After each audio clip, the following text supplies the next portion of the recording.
Hi hello welcome back to channel. എല്ലാവർക്കും നമ്മുടെ YouTube ചാനലിലേക്ക് സ്വാഗതം. ഇന്ന് ഒരു hair growth challenge video start ചെയ്യാൻ വിചാരിച്ചത്.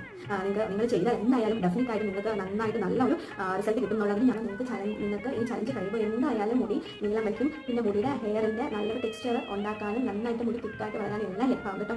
ഒത്തിരി താരനൊക്കെ വന്നിട്ട് നമ്മൾ ഭയങ്കര ചൊറിച്ചിലായിട്ടുള്ളവർക്കൊക്കെ അടിപൊളിയാണ് കേട്ടോ. ഈ നമ്മളിപ്പം അപ്ലൈ ചെയ്യാൻ പോകുന്ന സംഭവം. ഈ ചാനൽ ആദ്യമായിട്ടാണ് നിങ്ങൾ കാണുന്നതെങ്കിൽ നിങ്ങൾ please to subscribe and support me guys. ഇതിനനുസരിച്ചിട്ടുള്ള അത്രയും കോഫി പൗഡർ എടുക്കണം കേട്ടോ. അതിനുശേഷം നമ്മൾ എടുത്തിരിക്കുന്നത് ഷുഗറാണ്. ഷുഗർ നമ്മുടെ സ്കിന്നിനും സ്കാൽപ്പിനും നന്നായിട്ട് എക്സ്പോർട്ട് ചെയ്യാൻ സഹായിക്കുന്ന സംഭവമാണ്. ഞാനൊരു 2 ടീസ്പൂൺ ടേബിൾ സ്പൂൺ ഷുഗറാണ് എടുത്തിരിക്കുന്നത് കേട്ടോ. അതിനുശേഷം നമ്മൾ എടുത്തിരിക്കുന്നത് മിൽക്കാണ്. നിങ്ങൾക്ക് ഇപ്പോൾ ഡ്രൈ സ്കാൽപ്പ് ആണെങ്കിൽ നിങ്ങൾക്ക് തൈര് ആഡ് ചെയ്യാം. തൈര് ഒരു നല്ല സംഭവമാണ് നമ്മുടെ ഹെയറിന്. ഞാനിവിടെ എന്തായാലും പാലാണ് ആഡ് ചെയ്തിരിക്കുന്നത് കേട്ടോ. അതിനുശേഷം നമ്മളിവിടെ ആഡ് ചെയ്യാൻ പോകുന്നത് വൈറ്റമിൻ ഇയുടെ ഓയിലാണ് ഞാനിപ്പോൾ എടുത്തിരിക്കുന്നത്. നിങ്ങൾക്ക് ഇപ്പോൾ വൈറ്റമിൻ ഇയുടെ ഓയിൽ ഇല്ലെങ്കിൽ നിങ്ങൾക്ക് പറയുന്നത് അതേ ഉള്ളൂ. അപ്പോൾ നിങ്ങൾക്ക് വീഡിയോ ഇഷ്ടമായെങ്കിൽ നിങ്ങൾ ലൈക്ക് ചെയ്യാനും ഷെയർ ചെയ്യാനും സബ്സ്ക്രൈബ് ചെയ്യാനും മറക്കല്ലേ.